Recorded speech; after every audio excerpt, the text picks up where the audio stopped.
Okay, whenever you're ready. Perfect. I'm here with Friends of Lowell Park. So this is a newly established nonprofit organization with some neighborhood friends of mine, and then my husband and I.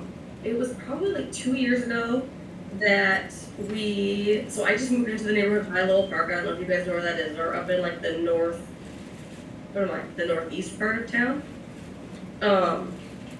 And so I moved in, and it was great. We have this very small park across the street from my house, and it has all that like natural area, and there was a gazebo in the middle of it. And then one day we woke up, and the city had torn down the gazebo, and we reached out to the city parks department. We were like, "What's going on? Are you going to rebuild this?" And they said no.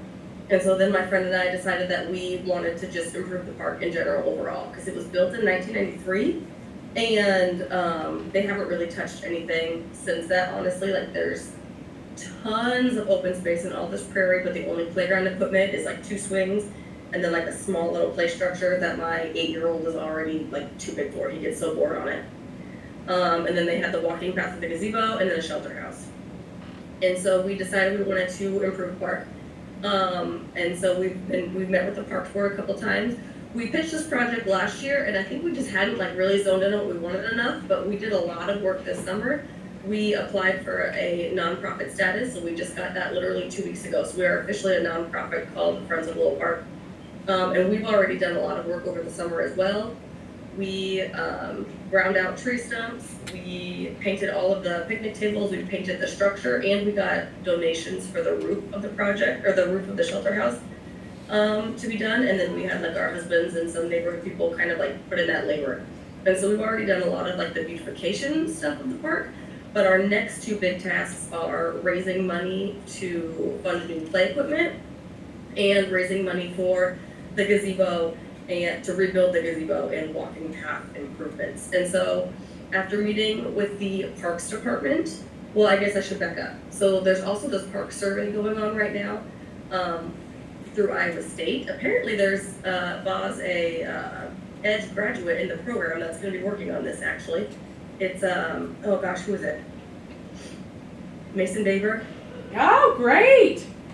He's in this project. I don't know if he's picking Little Park, but like we kind of hope he does, because then he's coming back to Boone, I guess. But we met with some Iowa State people in early July about like a natural playground that we would want to put in there. So basically, instead of like the metal and structures and stuff like that, it's like natural rocks, and it's like wood, like even benches are made out of wood, and everything's a little more like, I don't know, like closer to nature, I guess, that kids still get to play on. And we think that would fit the aesthetic of the park really well, because it has all of this like nature trail and everything on there. And so we haven't really started planning that out a lot yet, because we're waiting until Iowa State comes and does their presentation with the city in mid-October. But we were talking with the Parks Department about what we could have Edge help us on.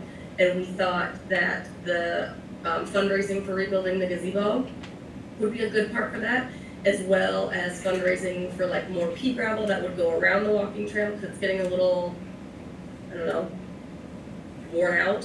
And then we also maybe have thought about, there are some places where it floods a little bit, which it's supposed to do that because it saves the neighborhood houses from flooding. It's supposed to be kind of a waterway. But we thought about seeing if we could fundraise for like a floating bridge kind of a situation over the parts that do flood, so that it's still usable, because it's really only one section of the walking path that floods a lot. And so this project would be essentially fundraising, hopefully writing some grants, and there'd be a tiny bit of research involved as well, in terms of like where you could get materials for the gazebo, how much it would cost, helping find someone who would be willing to build it, that kind of stuff. And so we're focusing with Edge on that smaller part. And then eventually, depending on like how much is raised, if some of that also goes into play equipment, and you guys would want to help us like design a natural playground as well, I think that would definitely be a part of it. But we don't know what we don't know yet, and so we don't know how big this project can be and how much partnership. I mean, the more partnership, the better. But yeah, that's our part. That's our project, I should say.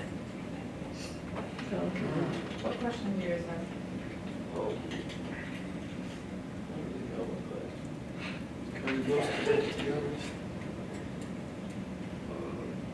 Deadline. What deadline do you have? There isn't a lot of like specific, like it has to be built by this time or anything. It's really just as soon as we have the funds, we would move on with that.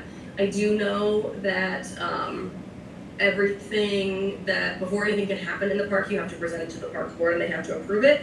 And they have meetings the second Monday of every month, I think. So like if this project were picked up and like the research on the gazebo went into like how much it would cost and like that kind of stuff, if that could be ready by like October, then they could present that. If not, it would be like November kind of a thing. But the fundraising is really just however long it takes is how long it takes. And who would you want to meet with? You or others, or obviously the park board? Say I'm the easiest person just because I'm in the building. When we've done a lot of meeting with Mike Cornelis. I'm saying his last name right? Cornelis, yeah. He's not on the board, but he runs the commission. There's a parks board and there's a parks commission, and it's kind of confusing a little bit. So, but Mike Cornelis has been our like point person who we've been meeting with. He's the one who said that we should probably choose the gazebo first. I know David Sherry has also been really, really helpful though in terms of like helping us write grants or like finding places to write grants and stuff. So we've got a couple point people that can help us out depending on which project you're going with. All right, well, Superintendent. what? Mike Cornelis is the superintendent Of the of the parks. Oh, yeah, okay, he's a big deal. Well, you get better, and we'll be showing this to the rest of our class and fourth period as well. Perfect. Okay. Thank you. Thanks, Ms. Peterson. Bye. Right.